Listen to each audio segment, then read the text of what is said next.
Temos um tema, né, conforme foi anunciado no Face do Prabhu, Eka Sharana. Agora ele já tem status, né, nome espiritual. Mas parabéns, né, gostamos de... meu irmão espiritual, né, Charadeva. Eu fui iniciado em 86, acho. Você foi quando, Dai? 91. 93.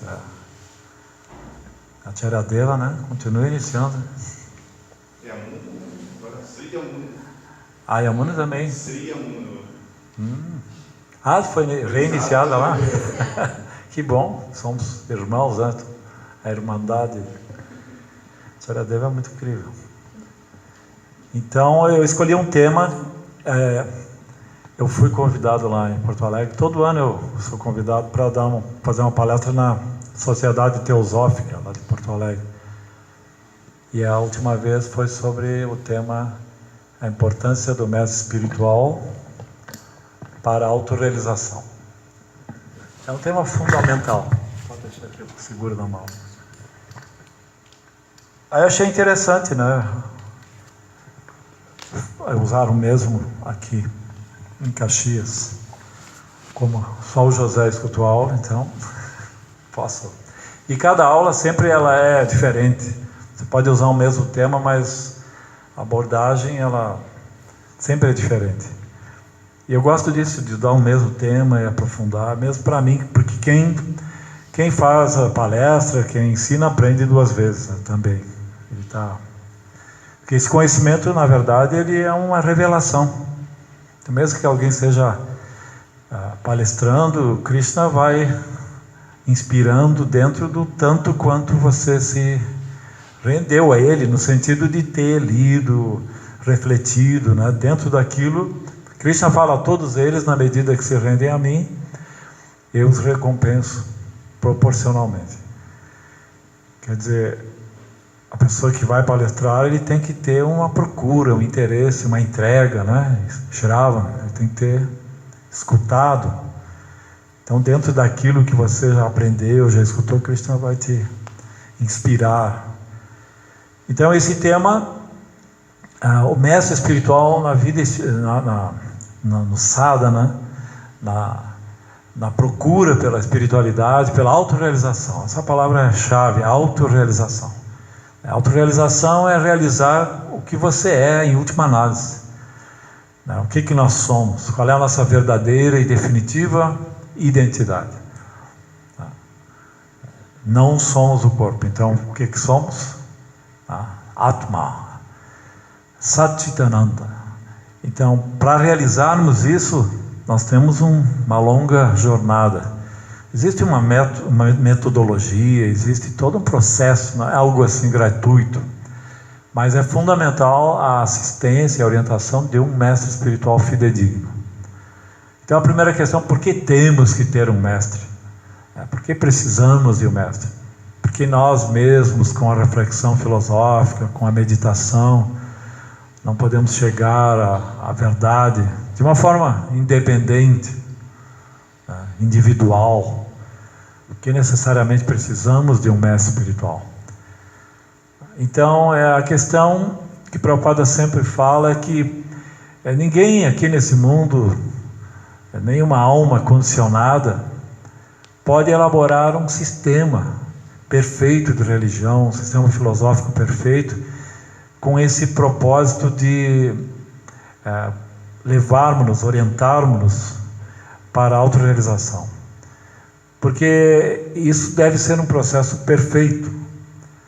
E só quem é perfeito pode falar e elaborar um processo perfeito, filosófico, um método, né? E nós, como almas funcionais, como estava falando antes, estamos sujeitos a 4 tipos de defeitos.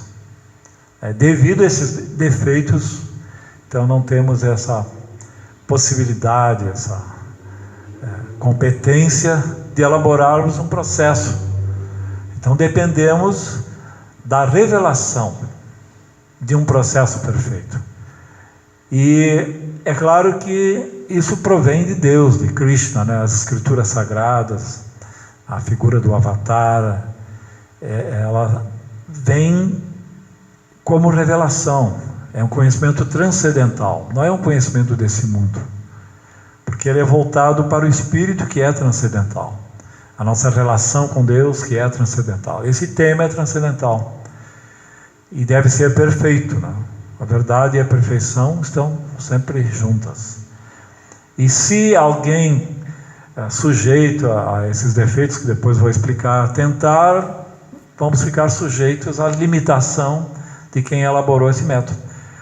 Como muitos livros filosóficos, romances e muitos livros de autoajuda que nós possamos ler nesse mundo, todos eles vão estar dentro dos limites ou até da especulação de quem elaborou.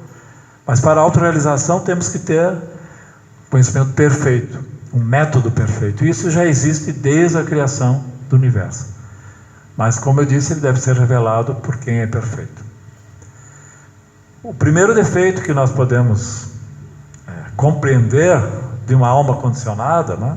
Quando eu digo algo condicionado, é almas corporificadas, condicionadas aos sentidos, ao processo racional humano. Isso somos almas condicionadas. E o primeiro defeito é errar. Estamos tão familiarizados com o erro que existe esse ditado: errar é humano. Aceitamos isso, errar é humano.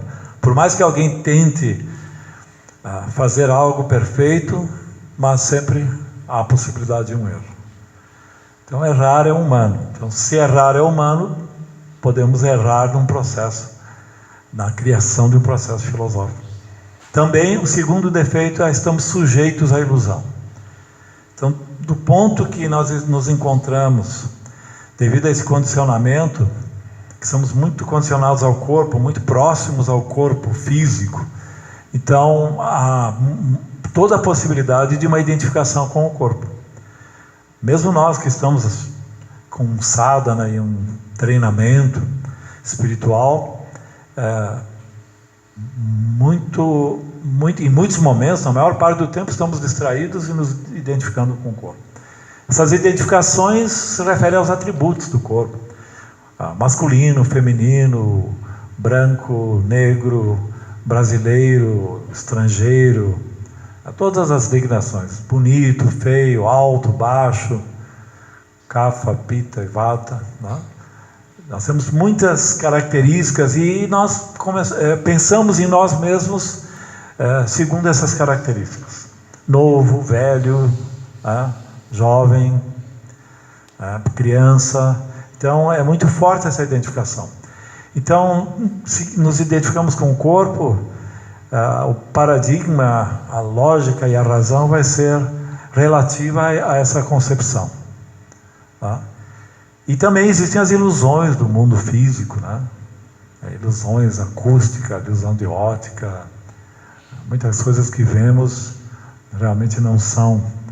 Então, basearmos-nos num método de obter conhecimento que advém dos sentidos ou da razão humana não é o suficiente. Somos sujeitos à ilusão. Ilusão significa uma não verdade, não é o que queremos. E o outro defeito é sentidos limitados e imperfeitos.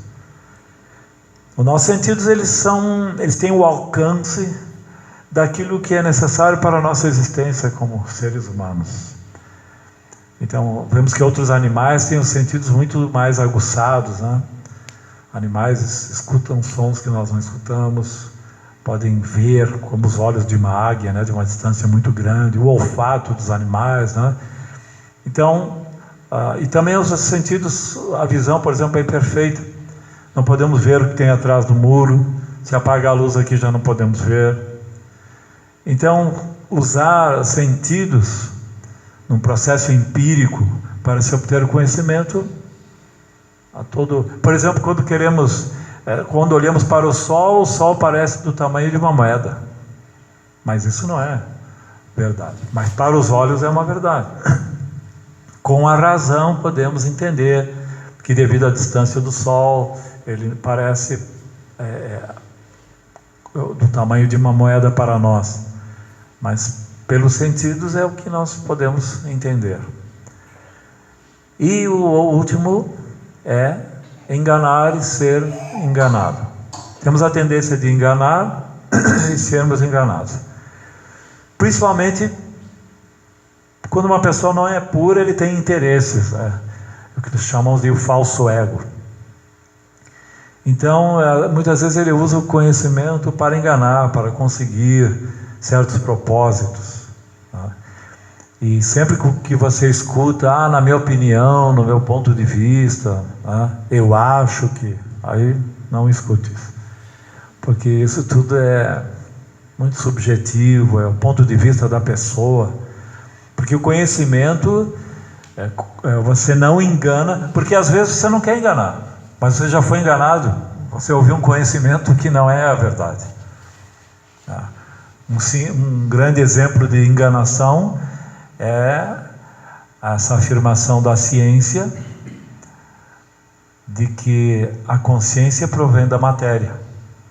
A consciência é um atributo da matéria, que conforme a matéria se agrega de uma forma mais ou menos complexa, manifestará mais ou menos consciência. Se a matéria se agrega na forma animal, tem uma consciência, vegetal outra. Na forma humana teria a manifestação maior de consciência, mas segundo esse preceito científico, a consciência provém da matéria. Isso é como dizer que a luz vem da lâmpada. Isso é até infantil, porque a coisa é bem mais remota. A luz vem de um processo de fiação, a rede elétrica que chamamos, que provém de uma usina. Então, a consciência provém do espírito, na verdade. O espírito, a inteligência é um sintoma da consciência, e a consciência é um sintoma do espírito, da atma, da alma. E é essa consciência que dá sensibilidade ao corpo. A alma é muito diminuta, mas ela estende sua consciência para todo o corpo. Se você machuca o dedão do pé, você vai estar consciente que isso aconteceu. Qualquer coisa que aconteça no seu corpo, prazer, desprazer, sofrimento, qualquer coisa você está consciente, porque essa consciência se manifesta em todo o corpo, e essa consciência é um sintoma da alma. Então, enganação. Devido a esses 4 tipos de defeitos, nós precisamos receber o conhecimento de quem não tem esses defeitos, de quem superou esses defeitos, de uma alma autorrealizada. Por isso Krishna fala da importância de buscarmos um mestre espiritual. Ele fala para Arjuna: tente encontrar um mestre espiritual genuíno. Ele já fala genuíno porque tem os que não são genuínos também. Muitas pessoas podem se dizer mestres, mas não são genuínos. Tente encontrar um mestre espiritual fidedigno, indague dele submissamente. Quer dizer, você não tem que buscar um mestre espiritual para desafiar. O submissamente quer dizer que você é inteligente o suficiente para entender a sua limitação e a superioridade desse mestre, e o fato de que ele tem uma realização e uma perfeição que você não tem. Então, por isso, indague dele submissamente, não como desafio. Vou ver se esse mestre realmente... Aí você já não está preparado para isso. Quando o mestre vê que o discípulo, o candidato é muito orgulhoso, ele nem aceita. Quando estiver pronto, aí sim. Indague dele submissamente, preste-lhe serviço. E ele pode lhe ensinar a verdade porque viu a verdade. Como alguém que não viu a verdade, como alguém que está limitado, que está sujeito aos 4 tipos de defeitos, como alguém que está amarrado pode libertar outros que estão amarrados também. Então, isso que Krishna fala. Ele pode lhe mostrar a verdade, ele pode lhe trazer a liberação, porque ele é uma alma liberada e ele já viu a verdade. Então isso é fundamental, encontrarmos um mestre espiritual fidedigno. E Cristo também fala, é uma afirmação de Cristo que é usada como afirmativa, não, afirmativa dos sectários, né, dizendo que eu sou o caminho, a verdade e a vida, ninguém chega ao Pai senão por mim. Quando Cristo fala isso, ele fala como um mestre espiritual. E todo mestre espiritual pode falar isso. Todo mestre espiritual fidedigno, mesmo não sendo cristão, pode falar isso para o seu discípulo. A alusão de Cristo aqui é que o mestre é o caminho, a verdade e a vida para o discípulo. Mas os cristãos sectários dizem, está vendo? Cristo falou. Sem Cristo, sem Jesus Cristo, não há salvação. Aí se você tem um guru indiano, não há salvação. Porque Cristo... Quer dizer, muita coisa é mal interpretada nas Escrituras. Uma coisa é você decorar os versículos, usar muitas vezes para defender a sua religião, a sua doutrina. Isso é uma atitude muito passional. Você quer estabelecer que a sua religião é melhor, então você usa essas interpretações, né, de uma forma distorcida, ou uma interpretação tendenciosa até. Mas se uma pessoa tem o discernimento filosófico, ele vai entender a essência de qualquer religião. Então, quando o mestre fala, ele vai entender uma maneira, porque existem os neófitos, né? Nós chamamos de Kanista Adhikaris, Madhyama Adhikaris e Uttama Adhikaris. São 3 estágios, né? Então, o Kanista Adhikari é aquele religioso espiritualista neófito, né? Aquele, sim, ele acha que só a religião dele é a melhor, Deus está no templo, Deus está na igreja, né? E ele só entende uma religião de uma forma mais externa, segue tudo porque é uma tradição religiosa, mas não entende o porquê de estar seguindo aquilo. Depois existe o Madhyama Adhikari. O Madhyama Adhikari, então, ele consegue distinguir que existem os espiritualistas, os materialistas. Então ele tem a tendência de... ele tem mais filosofia, mais compreensão.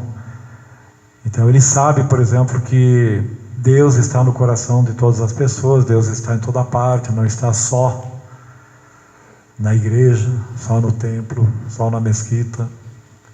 Então ele consegue entender como Deus atua, esse aspecto imanente de Deus. Então ele tem 4 princípios. Ele procura estreitar a sua relação com Deus, ele procura se associar com os devotos, evitar a associação com os materialistas e respeitar os devotos mais antigos. Ele tem essa atitude, esse critério, na verdade. Esse é o Madhyama Adhikari. E o Uttama Adhikari é aquele que entende como tudo está perfeito. A tendência dele às vezes é nem pregar, porque tipo um babadi, porque ele vê que tudo é perfeito, Deus está agindo perfeitamente. Aquilo que parece o mal, aquilo que parece Satanás, o demônio, nada mais é do que uma... porque existe essa divisão, assim, Deus e o diabo estão negociando almas, estão competindo, quem é que vai servir quem, entende? Mas só existe Deus, na verdade.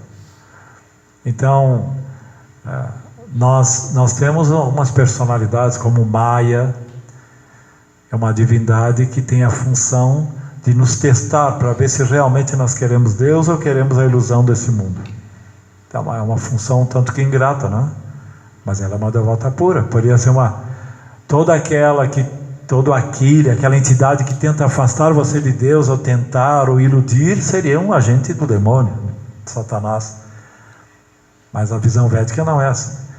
Depois existe Papa Purusha, que é a divindade do pecado. Ele é uma divindade assim que personifica o pecado. Existe Yamaraja, que é o superintendente dos mundos infernais, tá? Que julga as almas mais pecaminosas, né? E outorga diferentes castigos e, né, expiações. Então essas personalidades seriam vistas aos olhos dos cristãos como diferentes aspectos de Satanás. Mas todos eles são devotos, todos eles estão a serviço de Deus. Parece uma grande heresia, né? Mas é claro, só existe Deus. Deus é absoluto, senão ele não seria absoluto. Então, se há o que existe na verdade é a mentalidade demoníaca. E os Vedas explicam que existe a mentalidade divina e demoníaca. E se existe um Satanás, um demônio, muitas vezes nós estamos agindo de acordo. E todo momento que você age de uma forma desautorizada ou fora do veredito das Escrituras, é uma atitude demoníaca. Que a palavra demônio, nos Vedas, ela tem uma outra conotação. Esse demônio é aquele que não segue as leis de Deus. Nós podemos encontrar muitos no dia a dia. Não é o demônio cristão estereotipado, com tridente, aquele que tem na igreja São Peregrino, esses diabos, os demônios. E mesmo nós, às vezes agimos assim, né? No momento que você está, que ninguém aqui é puro 100%. Então, distraidamente, às vezes você age. Basta transgredir as leis de Deus. Às vezes, inconscientemente, a gente faz isso. Então, Krishna é o absoluto. Tudo está dentro dele. Então, o mestre espiritual, ele é um representante de Deus. Existe uma cerimônia é uma cerimônia de Vyasa Puja, em que o mestre espiritual, ele é reverenciado, é adorado, é o aniversário do mestre espiritual. Então todos assim glorificam, prestam reverências. Ele está sentado numa sana, né? Uma espécie de um trono, com muitas flores. Então quem vê parece que estão endeusando uma personalidade. Quando o Prabhupada veio aqui para o Ocidente, quando ele chegava no aeroporto, tá? Uma vez levaram até a Vyasasana no aeroporto, porque o Prabhupada não gostou disso. E quando ele ia fazer palestra, também os devotos levavam a Vyasasana, que é uma cadeira toda esculpida, assim, tipo do trono. E aí os ocidentais não entendiam aquilo, né? Achavam, depois foi suspenso assim. E aí Prabhupada ele explicou, ele dizia que na verdade isso não é para o mestre, é porque ele é representante de Deus. Então ele explica que se o presidente não pode ir num país, mas vai o vice-presidente, ele recebe as mesmas honrarias que seriam dirigidas ao presidente, porque ele está representando. Então quando o discípulo tem um respeito ao mestre como se fosse Deus, é porque ele representa Deus. E o mestre fidedigno não considera que isso aí é para ele. Pelo contrário, ele se considera o mais... Um verdadeiro mestre nunca se acha. Ele fica até incômodo com isso. Ele tem que aceitar isso por austeridade. Acharya Deva é um. Dá para ver como ele não é muito dessas... ser glorificado, mas se tem um pouquinho de ego, aí ele já se distrai, acha que é muito importante, e aí pode cair. Então, o verdadeiro representante de Deus, acima de tudo, é muito humilde. Pode estar, até a Sanatana Goswami, eles nunca acham que são. Quem percebe isso são os devotos, né? Mas o mestre não. Ele é o mais humilde representante de Deus, embora ele esteja em uma plataforma muito elevada. Que nem aquela história de Sanatana Goswami, né? Sanatana Goswami foi um dos principais discípulos de Chaitanya Mahaprabhu, uma alma muito elevada. E ele já tinha uma idade avançada, e ele tinha essa prática diária de circunambular a colina de Govardhana, todos os dias, 28 quilômetros. Isso era muito austero para ele, mas ele achava que precisava se purificar ainda, E um dia Chaitanya disse: não, Sanatana, você é um devoto puro, avançado. Ele fechava os ouvidos quando ouvia isso. E você não precisa mais fazer isso. Ele disse: não, mas eu não penso assim, eu não sinto isso, eu tenho que até o fim da minha vida fazer essa peregrinação, parikrama. Aí Chaitanya disse: então, está certo. Por que a colina de Govardhana é tão sagrada? Ele respondeu: Sanatana, porque quando Krishna pastoreava com os bezerros, levava os bezerros nessa colina e deixou as pegadas, né, dos seus pés. Essa colina é sagrada, né? Foi tocada pelos pés de Govinda. E disse: então, aí ele pegou uma pedra achatada assim, o próprio Chaitanya, e se postou em cima daquela pedra e, com poder místico, deixou a marca dos seus pés, né? Porque ele é Govinda. Chaitanya Mahaprabhu, que fundou esse movimento, ele é uma encarnação de Govinda com Srimati Radharani. Então ele disse: agora, Sanatana, basta você circunambular essa pedra e está feito o teu. Porque é a mesma. E por isso, e essa pedra ainda existe na Índia, né? Parece que pagando umas rúpias para o pujari você pode ver, não é isso? Ah, já? Você viu essa pedra? É. Bem na hora que está quase fechando. Aí tem uns testemunhos, né? Então o mestre, ele sempre é humilde. Isso é uma das características. Os mestres têm essa. E ele é um representante de Deus. Nós temos 4 veículos do conhecimento, 4 canais de conhecimento. Mestre espiritual é o Guru. O outro é a Escritura. Todas as escrituras fidedignas são um canal de conhecimento transcendental, espiritual. O outro é as pessoas santas. E o outro é o próprio Deus, né, que está dentro de nós e que pode nos revelar. Os yogis, eles buscam essa forma interna, que é o Paramatma que nós chamamos. Mas é muito difícil, porque é preciso você ficar muitas vidas até para ter esse acesso, sem que a mente filtre esse conhecimento, altere. O mais prático é o mestre espiritual. Que o mestre espiritual, ele vai... porque nós temos a escritura, aqui está a filosofia, conhecimento em geral. Mas, digamos, um neófito, ele não sabe onde começar, e o que praticar, o que não praticar. Quem vai... É que nem um professor, você vai para a escola estudar matemática, ele vai começar com aritmética, não álgebra, né? Mas se você vai pegar um livro, você não sabe onde começar. Então o mestre espiritual, ele vai personalizar esse conhecimento, ele vai apresentá-lo de uma forma coerente. Porque se você recebe todo o conhecimento, você pode ficar de uma vez só. É que nem a flor de lótus. Se dá o exemplo da flor de lótus. A flor de lótus, num lago, ela se mantém bela e viçosa devido à água. Se você tira essa flor de lótus, tira da água e põe fora, o sol vai secar essa flor.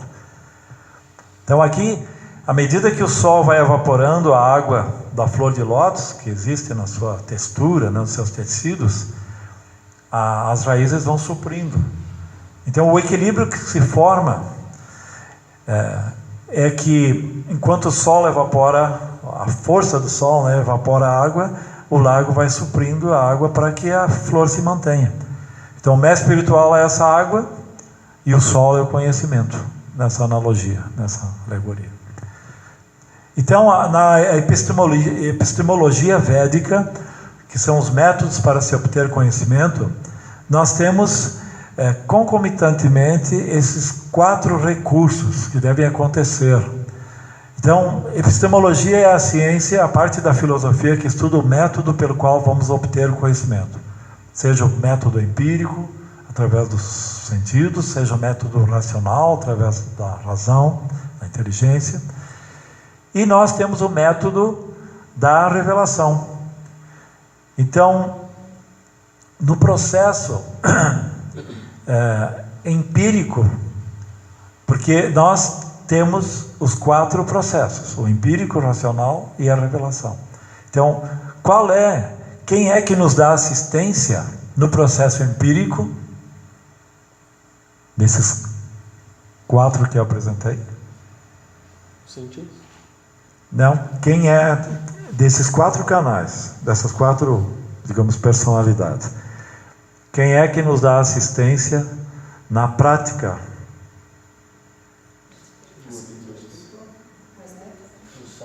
Os sadhus, porque não é no satsanga que a gente aprende. Então você está praticando, então você vê, você ouve, você está aprendendo empiricamente junto com os devotos, né? Não é assim que a gente aprende? Na associação, ele fez assim, então assim é o certo, vou fazer, ele ensina. Então a parte prática, empírica, vem do satsanga. A parte racional, filosófica, provém da escritura. Aqui na escritura está a filosofia, onde você vai usar a razão e procurar entender. E o mestre espiritual é a revelação, ele é o representante do Paramatma. Ele que vai revelar. Claro que todos revelam, mas o mestre espiritual por excelência é que vai revelar o conhecimento transcendental na medida que você... Então é interessante que esses 4 métodos epistemológicos, eles são usados e dão assistência a um devoto que quer obter o conhecimento espiritual. Todos eles são importantes e todos eles concordam entre si. Então, o mestre espiritual, ele é respaldado por eles todos. Se um deles não está de acordo, se o mestre espiritual não está de acordo com a escritura, com os sadhus, você pode rejeitar seu comportamento, como o Bali Maharaja rejeitou o mestre quando ele disse, no passatempo de Bali Maharaja, quando apareceu Vamanadeva e pediu 3 passos de terra, Shukaracharya, que era o mestre de Bali Maharaja, disse, olha, talvez isso aí seja um truque, talvez seja Vishnu favorecendo os semideuses para resgatar tudo que você roubou. E aí Bali Maharaj disse, e se for ele, tudo é dele mesmo? Ele era um devoto, né? E Shukracharya era um sacerdote, assim, materialista. Nesse momento ele rejeitou Shukracharya. Então, nós podemos saber se o mestre é genuíno ou não, porque temos também o respaldo, porque nós vamos ter que fazer essa escolha, né? Da escritura. Você vai ver na escritura a descrição das qualidades de um mestre espiritual, tá? Você vai ter a orientação dos sadhus, que são devotos que já têm o mestre espiritual. Então tudo isso é o que favorece, tá? Então, para concluir, tem uma historinha védica que é muito eloquente a esse respeito, que é do tigre e das ovelhas, né? O velho tigre e as ovelhas. Eu contei já essa história aqui, mas ela é bem didática, né? Então, um velho tigre estava fazendo caminhando por um lugar assim, andando por um lugar que nunca tinha ido, e aí ele viu uma cena inusitada. Ele viu um rebanho de ovelhas e junto com essas ovelhas tinha um tigre já crescido, né, robusto, e pastando junto com as ovelhas. Aí ele ficou perplexo, mas como isso pôde acontecer? Aí ele entendeu que o tigre estava fora da sua natureza e que ele havia sido condicionado de alguma forma, foi criado pelas ovelhas, né?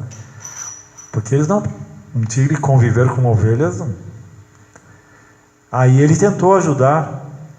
Não, ele pensou, eu tenho que avisar que ele não é uma ovelha, está completamente iludido, ele faz parte da minha espécie, eu vou avisá-lo, né? Aí ele, assim, se aproximou do rebanho e as ovelhas viram que era um tigre e correram, inclusive ele. Eles, considerando uma ovelha, viram que a morte personificada por uma ovelha é um tigre, não? E ele correu. Aí o velho tigre ficou mais perplexo. O caso dele é muito, muito sério. Ele nem se deu conta que ele é parecido comigo. Aí ele tentou uma segunda vez e o tigre ele sempre se afastava, mas com o tempo ele foi se aproximando. E o tigre, né, criado pelas ovelhas, viu que ele não era assim perigoso, até viu que era parecido e tal, e fizeram uma certa amizade. Aí o velho tigre, que aqui representa o mestre espiritual, disse: olha, eu vou levar você até um lago próximo daqui. E lá eu vou mostrar como você é diferente das ovelhas. Você é da minha espécie, você é um felino. Aí levou ele lá, os dois se olharam-se na água. Está vendo? Olhe para as ovelhas, olhe para mim. Você faz parte de outra espécie. Você não pode ser feliz vivendo com as ovelhas. Ele disse: é verdade, eu concordo com você que eu sou de outra espécie. Mas eu, desde pequeno, convivo com elas. Fui criado por elas, faço parte dessa família. E de uma certa forma, eu sou feliz com elas. Diz: não, você pensa que é feliz. Você pode ser muito mais feliz desculpe, se você resgatar sua verdadeira identidade, sua verdadeira natureza. Aí ele disse que não, que preferia ficar com as ovelhas. Então, segunda tentativa falhou. Mas o mestre é perseverante, né? O mestre tem sempre diferentes abordagens, estratégias, né? Então, numa terceira tentativa, ele disse: agora eu quero levar você aonde eu moro, na minha caverna. Ele tinha um plano. E ele sempre dizia: não, você não é vegetariano. Existem os animais vegetarianos e os que não são vegetarianos. E você, por natureza, não é vegetariano. Tá? Aí ele falou: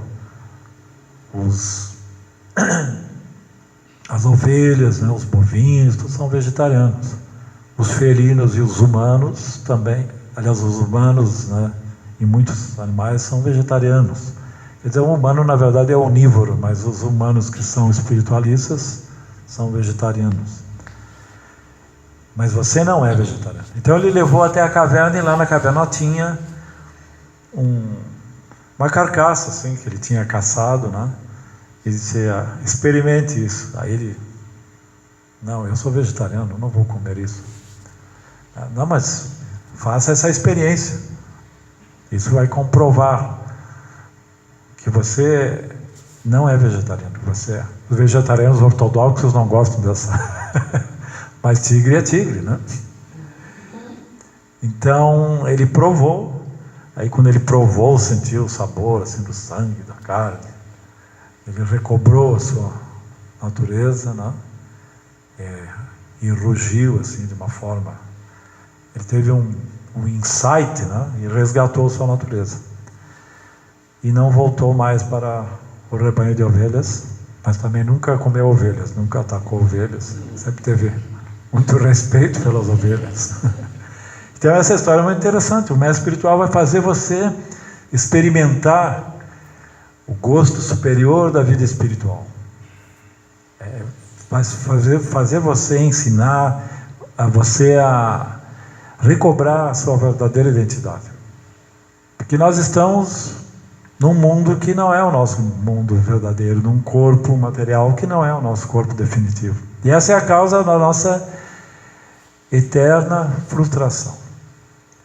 E temos que nos contentar com o prazer temporário e impermanente, né, desse mundo material imperfeito, né, vazio.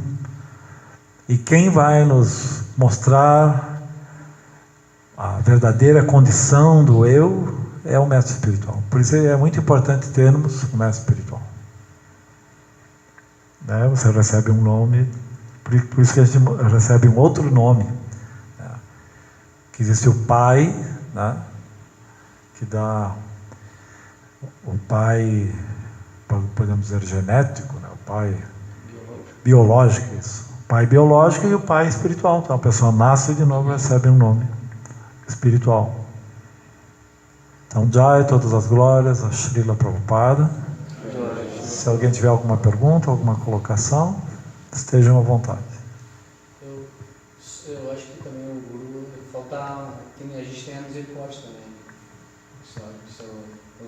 sabemos, né, que o Guru sempre dá misericórdia. Muito importante, o Guru... A misericórdia do Guru, a gente também não avança. O Guru, ele Ele dá é... o exemplo, mas ele tem que dar misericórdia. Exatamente, ele tem o nosso esforço e a misericórdia do Guru. Por isso que se diz que o Guru, ele é a personificação da misericórdia divina. Ele teste o Chaitanya Mahaprabhu teve Guru, então ele deu exemplo. Até Krishna, quando Krishna era... Como era o nome do mestre de Krishna? Sandipani Muni era o astrólogo, né? Ele tinha o nome, não me lembro agora. Gargamuni e Sandipani Muni. Tem o astrólogo e até Krishna deu exemplo de aceitar o mestre espiritual. Foi no Gurukula, estudou. Balarama e Krishna. Uma vez pedi uma informação para o Prabhupada, né? Dizendo como é que ele conseguia amar todos os discípulos. Ele disse que ele não amava os discípulos, ele amava o Guru, ele amava o Guru e Krishna. Então, o Guru que ama o Krishna, ele ama todos os discípulos. Então, isso é uma grande misericórdia. A Prabhupada também, ele falou, interessante que o Prabhupada dizia: eu deixei, por Krishna, pela missão, eu deixei meus filhos na Índia. E agora eu tenho centenas, milhares de filhos. Prabhupada ele tinha muita preocupação em deixar seus discípulos no Ocidente. Ele dizia que tem um livro que fala que eles não estavam preparados, alguns. E ele, quando abandonou o corpo, ele tinha preocupação. Mas ele como um pai, né? A Prabhupada era um pai mesmo, né? Ensinava tudo, protegia as devotas, os devotos. Ele ainda estava tentando trabalhar, né? Deixar os discípulos mais assim... protegidos, né? Porque ele abandonou o corpo aparentemente antes de ter substitutos mais maduros, né? Mas o movimento, ao contrário de muitos movimentos que não...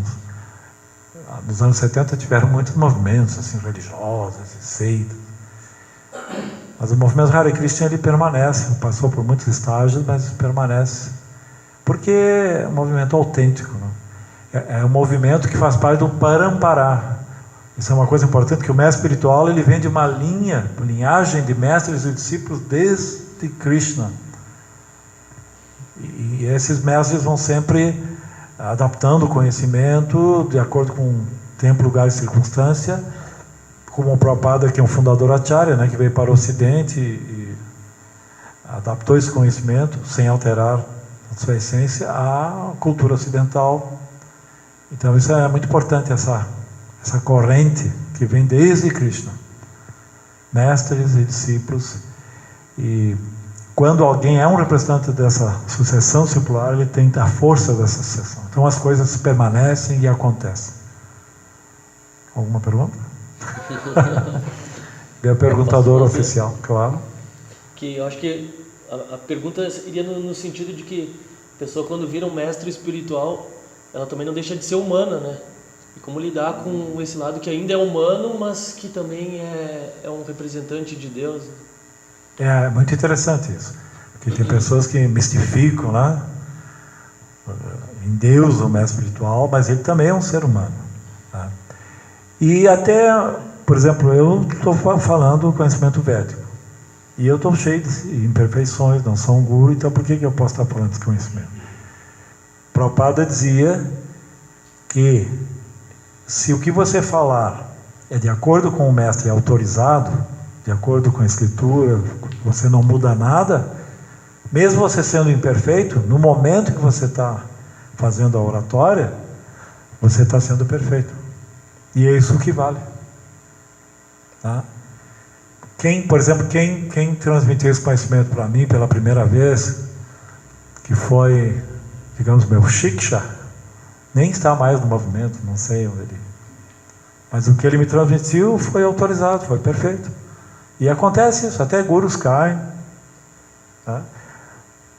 Mas se no momento que ele está... Claro que o guru, ele tem que dar exemplo. Eu falo porque tem esse lado humano, você pode ter algum erro, alguma imperfeição, né? Mas o importante é que na hora que você está transmitindo conhecimento, você não mude nada, não especule. Aí você está ligado ao Parampara. Todos nós, cada um de nós. E todos nós temos que ser mestres, ou temos, digamos, uma responsabilidade por, digamos, pelos filhos. Se você tem filhos, você tem que ser um representante do mestre.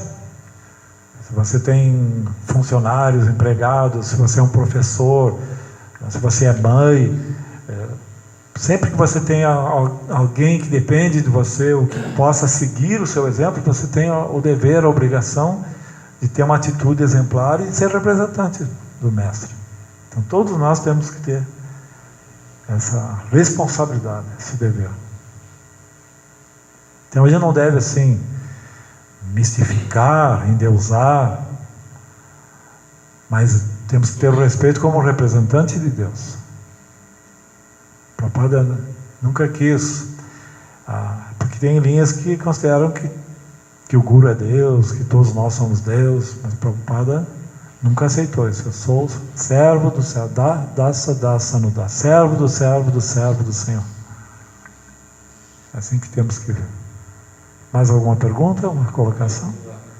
A respeito disso, tem uma carta do Prabhupada, não lembro para qual discípulo, que ele dizia para esse discípulo, ele era um sannyasi, que ele não deveria iniciar os discípulos, outros discípulos, para ele mesmo, mas para Prabhupada, no caso, né? Ele escreveu a carta desse livro.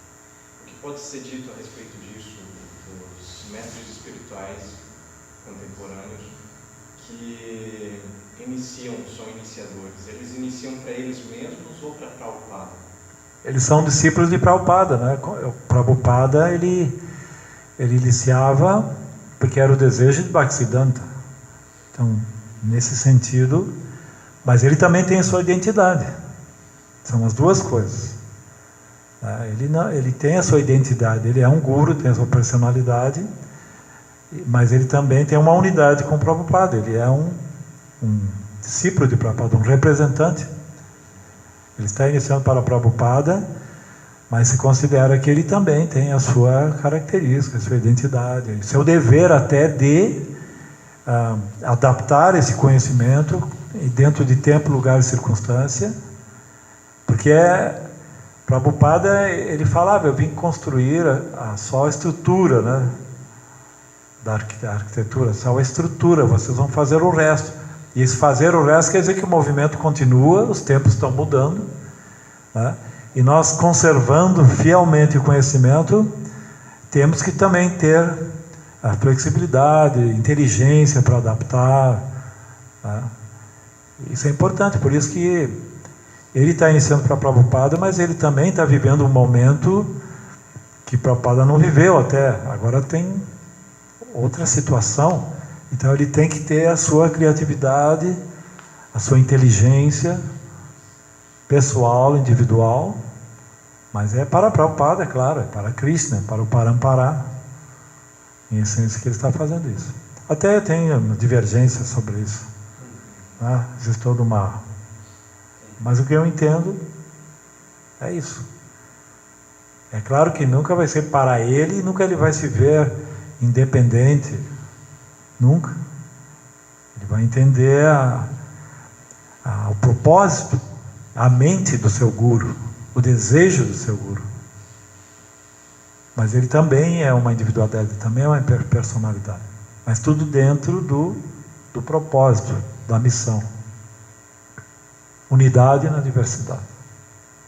Mais alguma pergunta? O Prabhupada é o principal Shiksha Guru, né? Você foi estabelecido uns 8 anos atrás, mais ou menos, né? Que estava, inclusive, tendo essas polêmicas, né? O Prabhupada é o principal Shiksha Guru, né? E as instruções dele são, né? E também foi criado, né? A senhora Deus falou muito agora no Guru isso aí, né? Criado um Prabhupada mitológico também. Porque ele tem, a senhora dele confiou muito com o Prabhupada. Ele tem tudo documentado, em cartas, em gravações. E o Prabhupada dizia, ele falava assim, vocês têm que ensinar com a palavra de vocês também. Vocês não tem que só repetir o que eu falei, vocês têm que, inclusive essa coisa de congregar na universidade, que é o carro-chefe da Charadeva, muita coisa, né? Por exemplo, muitos devotos especularam a ordem Prabhupada, por exemplo, no sentido dessa questão de não mudar esse projeto que a Charadeva tem agora com o Krishna Oeste, de separar essa cultura, porque o Prabhupada não queria um movimento indiano, ele queria um movimento espiritualista, espiritual. Ele não veio para o Ocidente para trazer a Índia para cá, ele veio para trazer a cultura de Krishna, entregando lá para Prabhu. Então ele contou inclusive um caso que teve em Los Angeles, na época o Prabhupada, a isso começou a vender os livros e começaram a comprar muitas igrejas na América do Norte e também no Canadá. Eles compraram uma igreja em Los Angeles e tinha a parte que ficava da igreja com os bancos e do lado tinha tipo o salão paroquial que fala, né? Que é tipo nem tem aqui também, né? Um salão de festa, o pessoal faz e tal. Aí o Prabhupada ele falou assim, olha, eu não quero que vocês instalem a deidade, nós vamos instalar a deidade no salão paroquial, que é um lugar muito bonito, é tipo um santuário mesmo.